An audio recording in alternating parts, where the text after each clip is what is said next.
அன்பிற்குரிய என் தமிழ் சொந்தங்களே, உங்கள் மீது அந்த ஏக இறைவனின் சாந்தியும் சமாதானமும் என்றென்றும் நின்று நிலவட்டுமாக. மாடியில் அல்லது பொதுவெளியில் வாத்து அல்லது கோழி வளர்க்கக்கூடிய சகோதர சகோதரிகள், வருகின்றது மழைக்காலம். இந்த மழைக்காலத்தில் நாம் எப்படி இந்த சளி பிரச்சனை வந்துவிடும், கோழிகளுக்கு சளி பிரச்சனை வந்துடும். இந்த சளி பிரச்சனை எப்படி தீர்ப்பது என்பதை நாம் தெரிந்து கொள்ள வேண்டும். சளி பிடித்து விட்டால் இந்த கோழிகளுக்கு அந்த சளி அப்படியே உறைந்து போய் அது இறப்பதற்கான சந்தர்ப்பங்கள் கூட நிறைய இருக்கிறது. எனவே நம்ம ஈஸியாக செலவு கம்மியாக உள்ள ஒரு மெத்தேடு செப்ட்ரான் 48 அல்லது செப்ட்ரான் டிஎஸ்.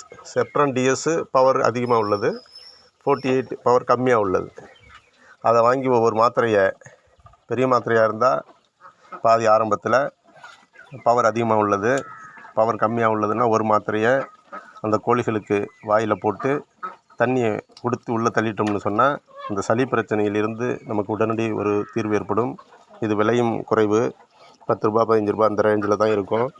மற்ற இந்த மேரி கோயின்லாம் பார்த்திங்கன்னா விலை ரொம்ப அதிகம். அதை நம்ம ரொம்ப சிரமம், நமக்கு செலவு அதிகமாகும். எனவே இதை பின்பற்றி இந்த கோழிகளுக்கு வருகின்ற இந்த சளி பிரச்சனையிலிருந்து நாம் தற்காத்து கொள்ளலாம். நன்றி சகோதர சகோதரிகள்.